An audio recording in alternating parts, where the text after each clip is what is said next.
Welcome back to Sip the Tally Films. I'm your host, Coach Evans, and today we're going to talk a little bit about a mock draft that I came across this morning.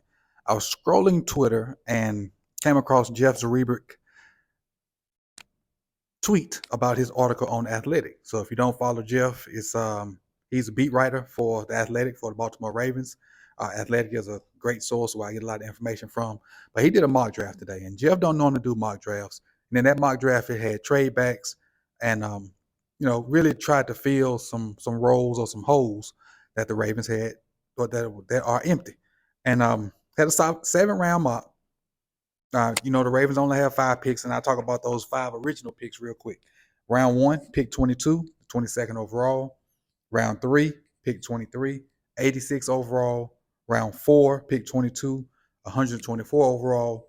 And round 5, pick 22, 157 overall. And then round 6, pick number 22, 199 overall. So that's 5 picks, 1 in the first, 1 in the third, 4th, 5th, and 6th. No 7th, no 2nd. All right. No, got notes, old minds. So what he did was in this mock draft, he traded the number 22 pick. So he traded our first round pick to the Texans for number 33, which is in the second round, and number 73, which is in the second round. And with the 33rd pick, he picked up Emmanuel Forbes, cornerback out of Mississippi State. Only 166 pounds, ran a 4.3 at the combine, but he's the leader, the collegiate football leader in pick sixes. He had 3 as a freshman. Had 3 as a freshman, 3 as a junior, and he's a certified dog. Only flaw I saw in his game was his weight, and you think his weight would make him not want to be a tackler? Wrong.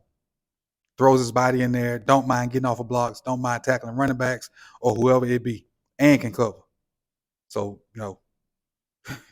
the weight ain't really an issue with me. I like him because he's a dog and he produces results. And you'll see more about that when I publish my interview with Bosh Lombardi tomorrow on More Sip the Tally.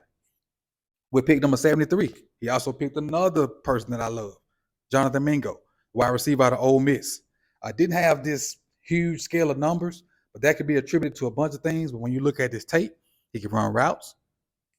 He can catch contested balls. He's a good 50-50 ball guy. He gets open consistently, and he blocks.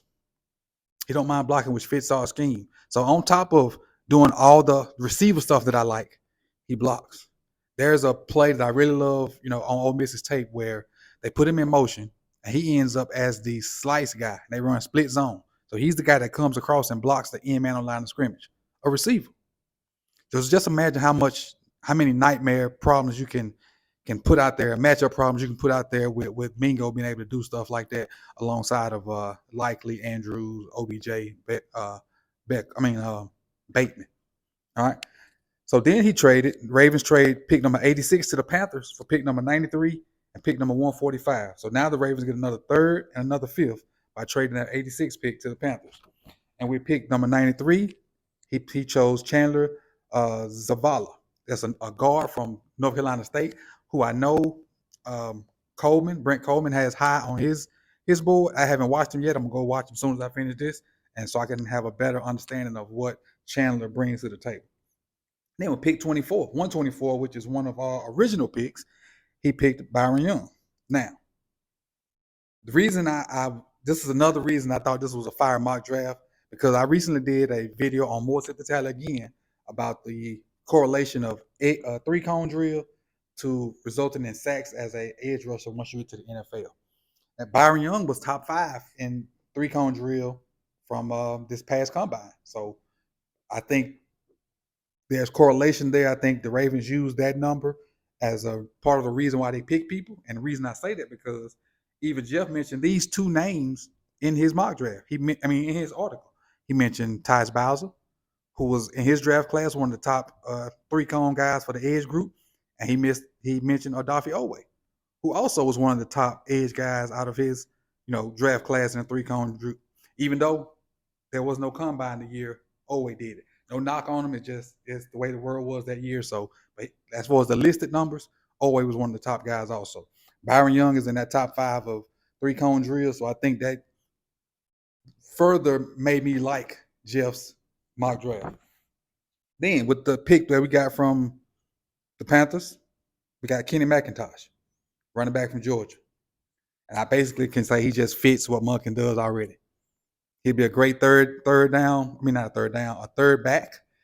He'd be in a fight with Justice Hill if this happens. And I think it'd be an interesting battle. Be an interesting battle for that third running back. And honestly, that could put Gus in the battle too. Everybody could be in a battle for the second and third running back if this happens. All right. Pick 157, which is another one of our original picks. He got Carl Brooks, a defensive tackle from Bowling Greens. I'm not going to act like I know who Carl Brooks is. Again, that's another guy I'll go watch once I finish recording this and kind of give you an update on it later on. And with the last pick, 199, he picked Stetson Bennett, the quarterback from Georgia. We all know what Monken did with Stetson Bennett being an older, well-traveled college player. He ended up being a two-time national champion.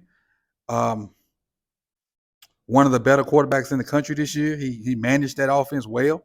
And I'm not calling him a game manager, but for what Monken wanted him to do, he did an excellent job at it. And so this mock draft from Jeff is probably one of the best I've seen in a long time.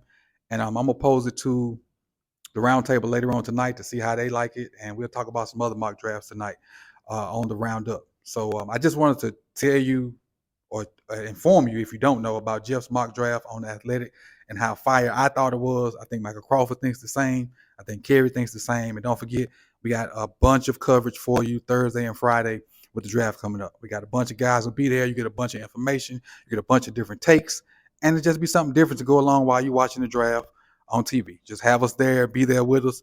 Come out, show love, and join the conversation in the chat box or in the comments afterwards. So see y'all soon, man. I appreciate you for coming through. You could have been anywhere in the world, but you chose to be here with me. See you later. Peace out.